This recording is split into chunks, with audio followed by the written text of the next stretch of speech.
prophetic novel.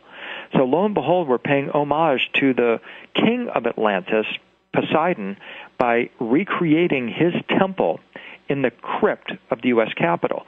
Now, the term crypt is not mine. That's the term they assign to it in the Capitol. But what I like to point out is that civic buildings don't have crypts. Office buildings don't have crypts. Temples have crypts. Churches have crypts. Holy or sacred spaces have crypts.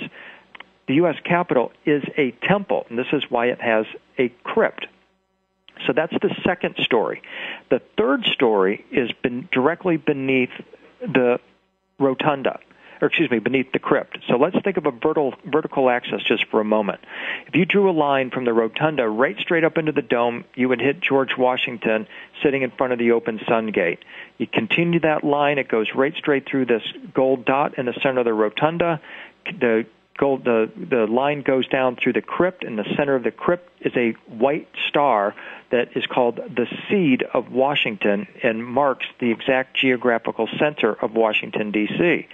If you continue that vertical axis down one more story, directly beneath it, you would enter into what is called the tomb of George Washington. Now, the question is, who is buried in Washington's tomb? And the answer is, there's no one buried in Washington's tomb. It's empty. Why is Washington's tomb empty? The reason that I propose is because he's up on the ceiling. He's resurrected. He's come out of the tomb and gone right up the vertical axis, right through the sun gate into the heavenly realms. He's no longer in this realm. As a point of historical fact, George Washington's body is entombed out at Mount Vernon. So here's this amazing story of this temple, of this vortex, of this portal that tells the story of a king or a president who was raised from the dead in a story strikingly similar, of course, to that of Jesus, and now finds himself living among the deified or heavenly beings in another realm. And the empty tomb, again, is somewhat like Jesus' empty tomb. Exactly. Crucifixion. We're coming up to our second break, William. This is just fascinating stuff. We'll return after the break with William Henry to talk further about light body activation. This is Peter Tounge for Awakening to Conscious Co-Creation.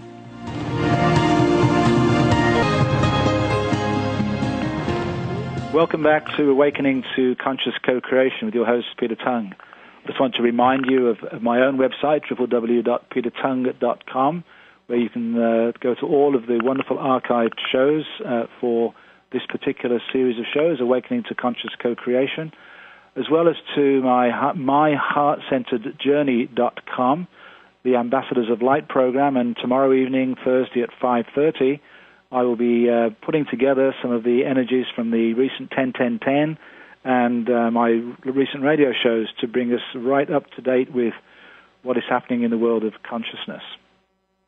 So I want to now return to William Henry and, William, ask you if you were able to go into the Capitol building today as a human being alive on the planet. What should you do when you go in to connect to these energies? Well, I tell you what I did, and they don't much like it, but I still say this is what I feel is the best way to experience it. I like to go into the rotunda, find that gold dot, lay on my back, and just absorb the energy. In fact, Dan Brown had his character, Robert Langdon, do exactly what I did. I walked in there, laid on my back, and looked up and said, this is a portal or a stargate. And in fact, in the Lost Symbol, this is what his Robert Langdon character did. He laid on his back, looks up into the portal, and looks up into the apotheosis painting and says, this is a stargate, or visualizes it as a stargate. Now, the people in the Capitol will come and tell you that they don't want you to do that, and the reason why is because they believe that you're protesting if you're doing that. And my take is, well, this was called the People's Temple, okay? And it seems like, and I know that there's some in the Capitol that totally agree with me. I mean, before 9/11, the average ordinary citizen could go into the Capitol anytime they want.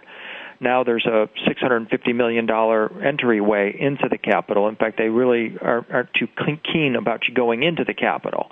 But I still believe fundamentally that it's Americans, it's our right to be able to go into our temple and to worship in this temple as we please, and to in the sacred space behave in a sacred manner, which is, you certainly can't say that about many of the members that are there right now. They are far from behaving in a sacred manner, but that's a whole other discussion. But my point is that I feel that when you're entering into the rotunda, you're entering into a womb space, into a heart space. And if you don't feel comfortable laying on your back and absorbing this energy, then the next best thing is to get into a heart space and recognize that you are in a stupa, in a vortex of powerful sacred energy. And if you can, open up your chest, open up your arms, and just turn your body into a sort of an antenna for this sacred energy that is there. And it always helps to offer your intention for peace and for the continuation that this gateway to freedom, the U.S. Capitol, will continue to stay open. Absolutely. So looking at all the work that you've done and the details which you've covered, which are phenomenal, and as you mentioned earlier, Thomas Jefferson talking about sovereignty of the people and real freedom, what do you believe that their intention was in creating this structure for the people? What was their goal long term? Well, I personally, long term, I believe it's a code book in stone for tapping into a higher, call it awakened or enlightened consciousness. And it sounds really kind of far out for some people to think of the founding fathers of America as being interested in enlightenment, but that's the fact of the matter. I mean, true freedom and liberty to the founding fathers is not the way it's presently been redefined. They remember America was founded they came here not only to come to a physical space, but also a psychological space where they could keep the Pope, the King, and other authority figures like that off our backs. They wanted pure freedom to get the government out of our lives, get the Pope out of our lives, get the church out of our lives. We want to be free to awaken ourselves and practice whatever religion we choose. We want to tap into this higher wisdom.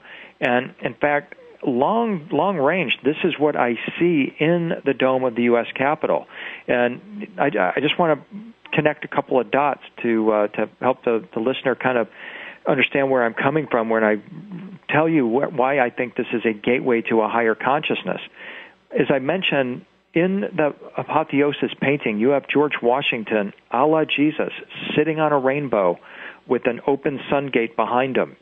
On my website, williamhenry.net, the listener can go click on the Freedom's Gate tab, and you'll see this comparison. It's irrefutable. But behind this is a really important message, and this is what I discussed in Freedom's Gate, and that is that when the Tibetans would portray their lamas who have achieved the highest form of human perfection, ultimate awakened consciousness, true freedom, true liberty, they are portrayed as or said to have achieved what they call the rainbow body. This is when they can take the human body and dissolve it into its highest form of the elements, and it manifests as five-colored rainbow light, hence it's called the rainbow body. And these lamas who have achieved this highest form, this ultimate human transformation, they are shown either riding on a rainbow, like George Washington and Jesus, or in a rainbow, in the rings of a rainbow. Now, here's the thing. The Tibetans teach, and this is their belief, that this teaching, this ultimate human transformation teaching, did not originate on Earth. They teach that it's taught in 13 star systems in addition to our own. When you look at George Washington on the rainbow in this heavenly scene, he is surrounded by 13 maidens with stars on their heads. The guides will tell you all day long and twice on Sunday that those 13 maidens are the 13 original colonies. My thing is this. Well, how can that be? This isn't an earthly scene. These 13 maidens can't represent the 13 earthly colonies. This is a heavenly scene. So what I ask is this. Is it possible that these 13 maidens with stars on their heads, do they represent the 13 star systems, in addition to our own?